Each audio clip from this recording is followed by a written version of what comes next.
329 लोगों की मौत।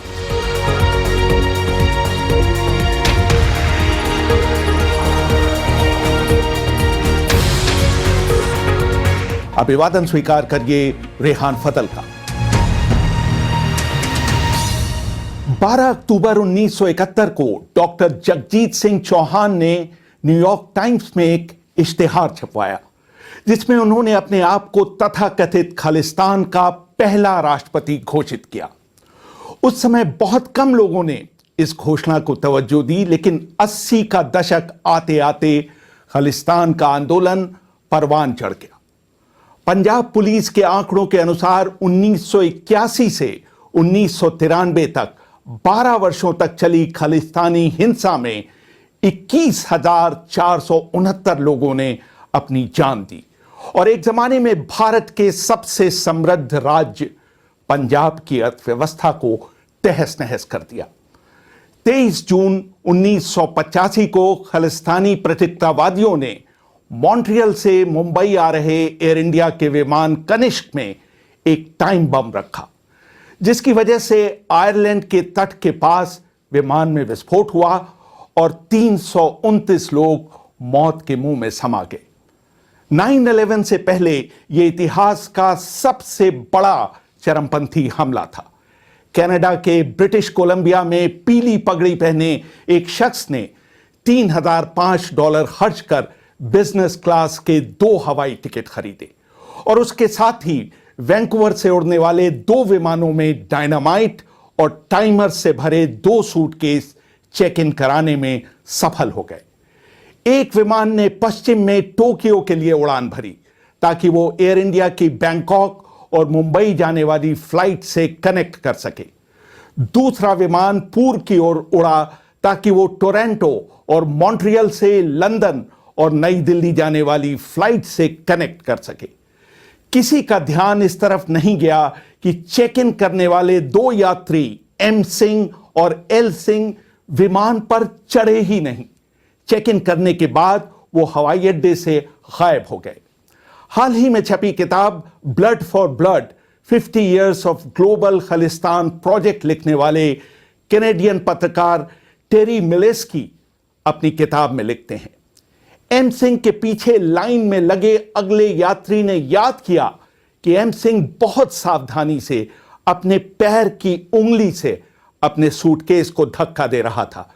जैसे जैसे यात्रियों की लाइन आगे बढ़ रही थी, उसने एक बार भी अपने सूटकेस को अपने हाथ में नहीं उठाया और लगातार अपने पैर की उंगली से उसे आगे बढ़ाता रहा।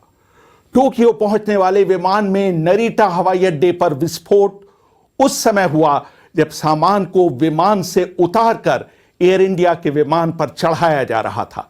सामान चढ़ाने वाले 2 लोग मारे गए और 4 अन्य लोग घायल हो गए।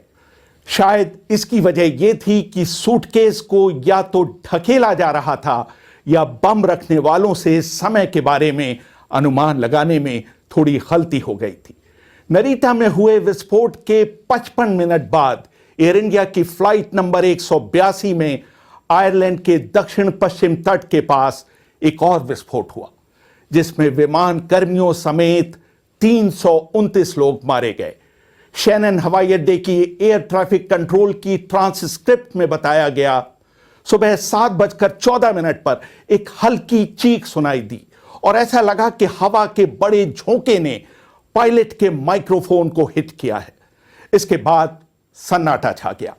ट्रैफिक कंट्रोल के कंट्रोलर ने लगातार 3 मिनट तक विमान से संपर्क करने की कोशिश की, लेकिन उसे कोई जवाब नहीं मिला। उसने उसी समय पीछे आ रहे TWA के विमान के पायलट से संपर्क कर पूछा कि क्या उसे अपने आसपास नीचे कोई चीज दिखाई दे रही है। पायलट ने जवाब दिया, वो कुछ भी नहीं देख पा रहा है। विमान से संपर्क टूटे 6 मिनट बीत चुके थे।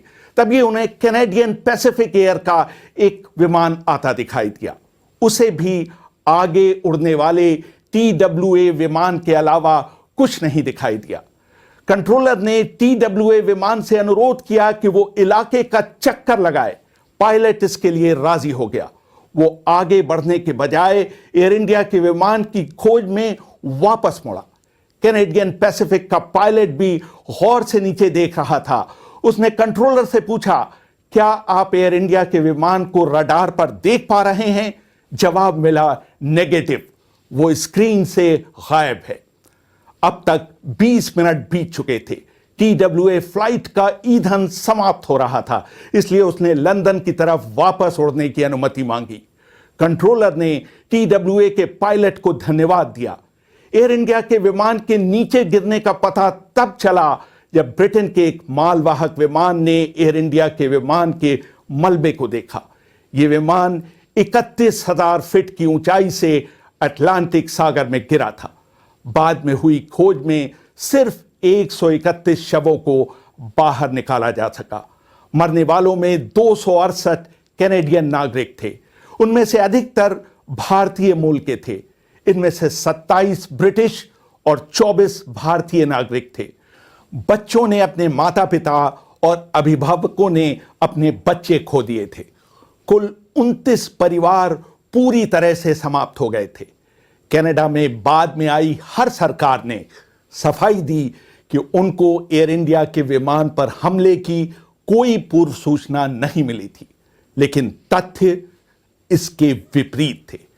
टेरी मिलेस्की लिखते हैं, आज तक 9 संदिग्धों में सिर्फ एक शख्स इंद्रजीत को सजा हुई है जिसने बम बनाया था। 21 साल बाद जब न्यायिक आयोग का गठन हुआ तब जाकर लोगों को पता चला कि चूक कहां हुई थी। वास्तव में 1982 में ही कैनेडियन सुरक्षा बलों को अंदाजा हो गया था कि कनाडा में बब्बर खालसा की गतिविधियां जारी हैं। उनके नेता तलविंदर परमार की हत्या के एक मामले में तलाश जारी थी और वो अपने भाषणों में कह रहे थे कि भारतीय विमान आसमान से नीचे गिरेंगे। कैनेडियन सुरक्षा एजेंसी CSIS एयर इंडिया के विमान पर बम फटने के 3 महीने पहले से न सिर्फ बब्बर खालसा नेता तलविंदर परमार पर नजर रख रही थी, बल्कि उनकी बातें भी टेप की जा रही थी। जांच आयोग की सुनवाई में CSIS एजेंट रे कॉब्जी ने गवाही देते हुए कहा था, हम देख सकते थे कि परमार हिंसा पर तुला हुआ था। जैसे ही मुझे पता चला कि एयर इंडिया की फ्लाइट 182 धराशायी हो गई है, मेरे मुंह से निकला, इसको पक्का परमार ने गिराया है। यही नहीं, अगस्त 1984 में एक फ्रेंच मूल के कैनेडियन अपराधी गैरी बूड्राउ ने रॉयल कैनेडियन माउंटेड पुलिस को बताया था कि वैंकूवर के कुछ सिखों ने मॉन्ट्रियल से लंदन जाने वाली एयर इंडिया फ्लाइट नंबर 182 में बम रखने के लिए उन्हें $2 लाख नकद देने की पेशकश की थी। बूड्राउ ने याद किया कि एक शख्स मेरे पास एक सूटकेस लेकर आया था जिसमें $2 लाख भरे हुए थे। मैंने अपने जीवन में बहुत जघन्य अपराध किए हैं, लेकिन एक विमान में बम रखना मेरे मिजाज में शामिल नहीं था। इसलिए मैंने पुलिस को इसकी सूचना दे दी। पुलिस ने बूड्राउ की कहानी पर विश्वास नहीं किया, लेकिन 1 महीने बाद एक दूसरे शख्स ने पुलिस को उसी योजना के बारे में जानकारी दी। इस बार एक सिख हरमैल सिंह गरेवाल ने वैंकूवर पुलिस को बताया कि उसके कुछ साथी एक व्यक्ति गैरी बूड्राउ के जरिए भारतीय विमान को उड़ाने की योजना बना रहे हैं। वास्तव में गरेवाल ने 2 विमानों और 2 बमों की बात कही थी, जो बाद में सही साबित हुई। वास्तव में एयर इंडिया विमान पर बम विस्फोट के 3 सप्ताह पहले ही एयर इंडिया और रॉयल कैनेडियन माउंटेड पुलिस को बता दिया गया था कि उन्हें सामान में छुपाकर लाए गए टाइम बम की निगरानी करनी है, लेकिन इसके बावजूद बिना जांच किए हुए एक सैमसोनाइट सूटकेस को विमान पर चढ़ने दिया गया। जांच आयोग के प्रमुख जस्टिस मेजर ने टिप्पणी की, यह समझ में ना आने वाली बात है कि सुरक्षा एजेंसियों ने इतने सारे सुराग मिल जाने के बाद भी उनकी जांच की जरूरत नहीं समझी। 4 जून 1985 को जब परमार ये देखने के लिए वैंकूवर आइलैंड गया कि इंद्रजीत रियात किस तरह बम बना रहा है, तो 2 CSIS अधिकारियों ने उसका पीछा किया।